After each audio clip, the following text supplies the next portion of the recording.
El rol social del arte. ¿Se puede concebir el arte sin compromiso con la realidad? Como buen texto que implique un replanteamiento de ideas, no podía empezar de otro modo que no sea con un interrogante. Una de las mayores capacidades humanas, tal vez la más importante y la más difícil de poner en práctica, ¿no?, es la de cuestionarse. Y el arte, cualquiera de ellos, no debería estar exento de esa capacidad. Pero para eso, primero debemos asumir nuestra posición dentro de esta gran confusión. Sí, es lindo hacer arte que no conlleve una interpretación comprometida de la realidad. Digamos, arte vacío, arte egoísta que solo implique consumo sin ideas. Un engranaje más de la eterna maquinaria que consume nuestros días. Del otro lado, el arte con mayúsculas. El que invita, incita a pensar, cuestionar, resistir, construir. El que cuenta realidades que no todos están dispuestos a oír. Aquel que canta canciones que no buscan un lugar dentro del line-up de festivales mega importantes con artistas de renombre y sponsores internacionales. Ese arte es perpetuo, porque pudiendo elegir el camino de las luces y los aplausos, elige el del compromiso. Compromiso con quienes menos tienen, con los desclasados, los marginales, los excluidos de la sociedad. Si bien el arte es para todos, es esencialmente necesario que llegue a quienes más lo necesitan, valga la redundancia. Es difícil entender el concepto de arte cuando se basa en una reiteración de clichés y lugares comunes, más en búsqueda de destino de frase célebre que de intentar quebrar el pensamiento hegemónico. Es necesaria la pluralidad de voces, cuyo anclaje se basa en el pensamiento individual y no en la masificación de conductas. Por eso, el rol del arte debería ser ese: ayudar al pensamiento crítico, no dar respuestas seguras, sino sugerir inquietantes preguntas. Rodro Baader-Meinhof. Y este texto que acabo de leer, tan hermoso, tan lleno de preguntas, es el que sale en el fanzine que yo les estaba comentando, del colectivo de la Santi. Y vamos a hablar ahora, no sé si con una o con todas las Santi. Buenas tardes y no sé con quién hablo. Hola, compa, buenas tardes. ¿Cómo está? Grace. Las nombro, las Santi. Por favor, sí, claro. Noelia Barceló, Florencia Aristarain, Victoria Mariani y la que estamos oyendo con esta dulce voz profunda, llena de sentimiento, Grace. ¿Cómo va? Bien, compa, qué alegría. Qué lindo texto, muy bueno. Muy Me bueno. encantó la lectura ahí, muy bien. Me falta por ahí algo como que me afloje un poquito la mandíbula, algo de color tinto, y sabe cómo te lo leo, ¿no? A todos nos falta, me parece, un poco. Bueno, contanos un poquito, primero, antes de hablar específicamente del texto, del fanzine. La gente acá ya te conoce, pero hay gente que no. Les conoce, pero hay gente que no. Contanos un poquito qué son las Santi. Bueno, la Santi nació como con la idea de formar un grupo de arte. Nosotras somos las 4 artistas plásticas, algunas más tirando al diseño gráfico, pero en definitiva las 4 hacemos arte. Y surgió como una especie de necesidad de hacer algo, de juntarnos principalmente y empezar a pensar el arte, empezar a producir teoría, empezar a producir obra y empezar a abrir lugares o empezar a llevar el arte a otros lugares, ¿no? Lo primero que hicimos cuando nos juntamos fue hacer una suerte de manifiesto que fue una especie de acuerdo programático, ¿viste? Era onda, bueno, a ver, ¿en qué estamos de acuerdo las 4?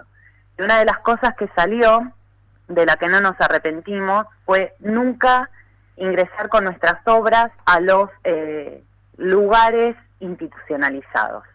Por ejemplo, que maneje el Estado. no queremos nuestras obras en esos lugares. Ujú. Consideramos que esos lugares sirven y las muestras en estas instituciones sirven para lavarle la cara al Estado, que tiene una política con la cultura que es nefasta por donde se la mire. Y acá déjame meter un paréntesis con lo que están haciendo con la ley de educación, sobre todo con la parte del arte, que es espantosa. Digo, nos vamos a quedar sin arte, es una manera de cerrar circuitos donde se enseña arte, 12.000 y pico pibes quedarían sin lugares donde estudiar arte, son más de 20 y pico, 29 escuelas que funcionan en la provincia, bueno, eso aparte, ¿no? Pero este gobierno y estos gobiernos de Mendoza que han tenido políticas nefastas en cuanto al arte y la cultura, nosotras no queremos llenarles sus espacios para lavarles la cara con nuestras obras. Por eso pretendemos ir a bares, centros culturales, autogestivos, cooperativos, como la Mosqui, digo, lugares como la Mosquitera, donde en realidad el arte llegue a quien debe llegar, ¿no? A todo el mundo, al pueblo, a la gente que camina por la calle, que ve una muestra y entra. Nació un poco como eso, el Grupo Anti. Y después tuvimos la enorme suerte, el enorme privilegio de poder ir a Valparaíso, en pleno estallido del pueblo chileno, hacer una muestra ahí, cerca del puerto, y la verdad que te llena de gratificación, digamos, eso es lo que pretendemos, ¿no? Que el arte sea una herramienta más de la transformación social y política. Creo que es súper interesante. No es la única, pero es una pata muy importante. Fantástico, fantástico lo que contás. Ya ustedes el año pasado, en diciembre, haceme acordar la fecha, diciembre El era, ¿no? 8, el Día de la Virgen. El Día de la Virgen, hicieron ese manifiesto que vos nos acabas de contar, ahí en el Cumpa Marcelo Rinaldi. Exacto. En el bar de los dos amigos, lugar que resguarda gente que transita el arte desde otra manera, si los hay, como ese bar. Bueno, en ese momento, ¿cómo les fue? Contanos un poquito de eso. Fue maravilloso, se llenó de gente, nosotras realmente superó las expectativas que habíamos puesto, que eran muchas ya de por sí, pero superó ampliamente. Y ahí va un agradecimiento al Marce, que la verdad que siempre, Marcelo Rinaldi, que es el que gestiona, digamos, el bar Los Dos Amigos, que siempre ha sido muy generoso con nosotras, sin preguntar siquiera qué es lo que íbamos a hacer, nos abrió las puertas y dejó que nosotras hiciéramos lo que quisiéramos ahí adentro. Fue una jornada maravillosa, maravillosa, se llenó de gente, pudimos leer el manifiesto, y lo más lindo después fue que un montón de pibes y pibas y pibis se coparon con la idea, entonces empezaron a preguntar y tuvimos un montón de acercamientos de gente que había visto la obra, un montón de gente se llevó nuestras obras. La verdad que estuvo muy interesante, muy interesante. Queríamos seguir, digo, esa fue la primera, la segunda fue en Valpo, y la idea era seguir. Bueno, ahora está esto, ¿no? Que un poco nos cortó a todos, pero por eso la idea de sacar el fanzine también. Por eso la pregunta que te acabo de hacer, te adelantaste. Maravillosa jugadora de ajedrez sos. Justo eso, por eso te quería llevar por este lado, porque cómo hacen hoy para poder expresarse, poder exponer lo que es el arte visual. Bueno, textos hay un montón dentro de este fanzine. Contanos un poco del fanzine ahora. Sí, hay varios textos. Está el Rodri, que es el texto que acabas de leer vos, hablando un poco de arte y poniendo como sobre la mesa algunas preguntas. Después hay un texto de la Cari Palma que habla que es súper interesante porque habla del trabajo y cómo preguntarnos cómo el trabajo va a seguir después de esta pandemia, ¿no? Desde lo práctico, desde las cuestiones de la casa y además desde lo organizativo, desde los sindicatos, los gremios y todo eso. Después hay un texto del compañero Gabriel, que es una poesía preciosa. Sí. Él nos acompañó, es un fotógrafo muy interesante y además es escritor. Él viajó con nosotros a Valpo con unas fotos maravillosas y él nos hizo esa poesía que nosotras ilustramos con un collage colectivo del grupo. Y después hay unos textos de la Fer, que es una compa que vive en Montevideo, hablando un poco de la situación del Uruguay, y otra que es una especie de texto medio personal, ¿no? Pero va por ahí. Hay obras nuestras, obras plásticas nuestras, y encontramos en el fanzine una manera de seguir haciendo una especie de muestra virtual, ¿no? Porque se puede descargar por internet, por la web, no hay ninguna necesidad que se imprima, aunque yo tengo como la cuestión fetiche de que quiero el objeto, ¿no? Porque además es precioso. Somos varios. Es divina. No, claro, eso es lo que hablábamos la otra vez, como divino el libro en internet, pero a mí dame el papel, dame el objeto. Y está precioso, realmente salió muy lindo. La Flor Aristarain fue la que se encargó de la gráfica, y está precioso. Y es la forma que encontramos nosotras y nosotres de poder seguir haciendo arte, de poder seguir diciendo lo que pensamos, y de poder seguir militando el arte. Digamos, para nosotras y nosotros el arte es una manera de militancia, y es una manera de militancia política también. Nosotros no lo podemos ver separado del contexto, no lo podemos ver separado de lo que está sucediendo, de las cosas que sufrimos como nosotros, parte del pueblo trabajador. Entonces, me parece que esta es la manera que hemos encontrado dentro de la pandemia de poder seguir haciendo lo que queremos y lo que nos parece que es la manera que mejor nos sale cuando queremos cuestionar y queremos cambiar lo que nos parece que está mal. Hola Grace, Nico te habla de acá. ¿Cómo estás? Hola Nico, ¿bien vos? Bien, cuando escuchaba que decías, bueno, que el arte como militancia, ¿no? Pensaba, será por eso también que lo quieren eliminar de la educación, ¿no? Exacto, si vos te ponés a ver la historia del arte y de las corrientes artísticas, todas tienen como un papel muy importante dentro de los movimientos sociales. Yo cuando fui a la Mosqui antes de la primera muestra de Anti, justo había sido el estallido chileno y estaba lleno de arte. Las paredes de Valparaíso están llenas de pinturas, de murales, de grafitis, porque el arte es esa militancia también. Y cuando vos te querés adueñar de eso y sacarle al pueblo una herramienta de expresión, digo, es porque es muy importante. Y no es el primer intento del gobierno y del Estado mendocino de atentar contra el arte en la educación. No es el primero, ojalá no salga. Tal cual. Ojalá, depende de todos, todas y todes, la oposición, como ya hicimos con la 7722, ¿no? Exacto, es como esa sensación, ¿no? Más allá de que el contexto desgraciadamente es diferente, es como esa sensación de que con esta ley vienen por algo que yo creo que es mucho más peligroso de lo que parece en realidad. Creo que siempre hay como una cuestión en atentar contra el derecho a la educación pública, que tenemos que estar como muy atentos de eso. Tal cual, es como una suerte de, o sí, literalmente, una enajenación a futuro, lo que se puede llegar a plantear con esta nueva ley, me parece. Sí, tal cual, abrís la puerta a la privatización de la educación, ¿no? Cuando los municipios no se puedan hacer cargo, es como bastante extraño eso. Y hay algo también,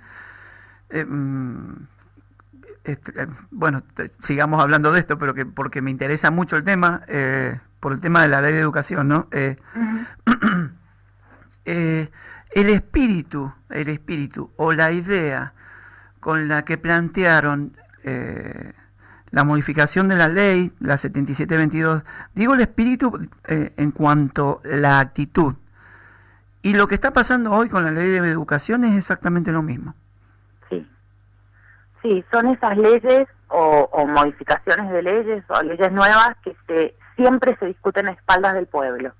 Y cuando se discute en espaldas del pueblo es porque al pueblo no le conviene, que es lo que generalmente sucede, ¿no? Cuando se discutió la ley de reforma jubilatoria y el Congreso vallado, cuando se discuten estas cosas que se aprovecha un contexto de pandemia y de encierro y de no poder movilizarse libremente como nos podíamos movilizar con las 7722, me parece que esto es siempre tratar este tipo de cosas a espaldas del pueblo, porque abiertamente es un avasallamiento a los derechos del pueblo trabajador, del pueblo de los trabajadores docentes y de los estudiantes. O sea, es una locura, 12.000 y pico de estudiantes van a quedar sin lugares artísticos donde seguir su carrera o donde empezar su carrera.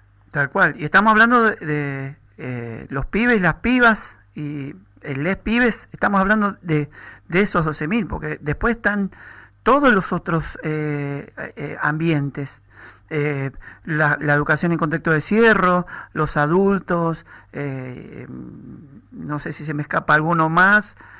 Bueno, por lo menos mi cabeza está como llena de preguntas ahora con respecto a esto, porque es un tema que me duele, ¿viste? Vos sabés que, volviendo a esto, que suele hacer este tipo de gobiernos, sobre todo, casi todos tratan de poner una idea, imponer una idea. Pero este tipo de gobiernos son como muy caraduras para hacerlo. Ya nos pasó con María Teresa Day, que la impusieron de toque y no le preguntaron a casi nadie. Estos quieren hacer exactamente lo mismo. En su momento se hizo, hace muchos años, en el 2012 se quiso hacer una ley de educación y se tardó 2 años de consenso para poder lograr llevarla a la legislatura recién. Estos lo quieren llevar ahora en noviembre. Un desastre. Claro, esta celeridad que a todos nos parece como muy sospechosa, ¿no? Porque hay leyes que tardan siglos, hay otras que las sacan rapidísimo, y eso es como bastante sospechoso. Tal cual. Bueno, salgamos de esto que nos vamos a enroscar mil millones de círculos. Pero es que eso es lo interesante, porque el arte también tiene que ver con eso. Digamos, nosotros nos sentimos parte del pueblo trabajador, somos trabajadores. Entonces, esto también, una de nuestras compas, la Vicky Mariane, es docente de arte. Entonces, esto sí o sí nos atraviesa. Me parece que esta visión del arte, que está más allá del bien y del mal, que no se mezcla, digamos, con lo que sucede en el contexto y en lo cotidiano, es un error grosero, porque además es mentira, es una falacia. Entonces, digo, hablamos, y yo creo que es más necesario que nunca empezar a hablar de la educación. Esto que decía el director de la DGE, bueno, es que la educación está mal. ¿Y es culpa de quién que la educación esté mal? Digamos, el Estado en algún momento tiene que hacerse cargo de que la educación está mal, de que los docentes hoy tienen que dar clases poniendo plata de su bolsillo para pagar conexión a Internet. Mendoza es una de las provincias con peor conectividad del país. Y es una de las provincias con más desocupación también, saltó la patada hace poco. Bueno, es como podemos hacer dulce de leche con todo esto, pero ¿sabés qué? Yo quiero saber cómo hago para conseguir el fanzine. ¿A través de qué sitio consigo el fanzine, doña querida Grace? En la página de Facebook de Anti, Les Anti, ahí van a encontrar un link, que es el link de descarga del fanzine, y se lo pueden descargar ahí fácilmente, de forma gratuita, y si quieren lo imprimen, y si no se lo leen por el teléfono, que está divino igual. Tal cual, buenísimo. ¿Y hay otros lugares por ahí de repente, no sé, en Instagram también? En Instagram también, yo soy pésima con estas cosas. En Instagram también, Les Anti, lo mismo, ahí los buscan y ahí también está el link de descarga, y estamos viendo de hacer una impresión para dejarlos en el Marce, ahí en Los Dos Amigos, para que vayan y el que quiera se lo lleve a su casa y lo lea tranqui, porque estamos preparando el segundo. ¡Epa! Que va a estar bárbaro también, porque hay la Pauli, una compa de Valparaíso, ahí nos va a escribir sobre las jornadas de lucha del pueblo chileno. El 25 de octubre es el referéndum por el apruebo de la Constitución, así que va a estar buena como esa visión de ella. Una compa de Buenos Aires, la India, que también nos va a mandar un texto, nos va a escribir algo hacia modo de entrevista, que va a estar bárbaro también. Y así que hay una chiquilina también ahí que vos la conocés, me parece, que va a participar. ¿Cómo se llama? ¿Jay se llama? Sí. Algo así, ¿no? Me parece. La baba que se me va a caer, la baba, me voy a deshidratar, culpa de ustedes. Bueno, me pongo nervioso cuando me pongo a hablar de mi mullina. Bueno, entonces, Anti ha presentado un fanzine, fabuloso fanzine, y no tengo miedo de ser subjetivo con lo que estoy diciendo. Tremendo, una poesía fabulosa en el centro del fanzine. El manifiesto que leyeron, este manifiesto es el que leyeron en Los Dos Amigos, ¿no es así? Exacto. El manifiesto que abre el fanzine, y si lo quieren conseguir en Anti en Facebook, Anti en Instagram, y si no, en nuestro amigo Marcelo Rinaldi, en el bar cultural Los Dos Amigos en San Martín, en La Alameda y Maipú. Exactamente, perfecto. Muchas gracias, querida Grace. A ustedes siempre. Nos encontraremos mesa mediante y brindaremos por la resistencia. Obviamente. Muchas gracias por el llamado, y sobre todo muchas gracias por darnos lugar siempre a los que estamos como fuera del sistema, un poco, o intentamos hacer eso. Somos un montón. Muchas gracias. Un montón. Por suerte somos muchos, sí. Somos sí. Más que ellos. Eso Tal es lo cual. bueno. Tal cual. Bueno, abrazo, muchas gracias. Abrazo, compa, hasta luego.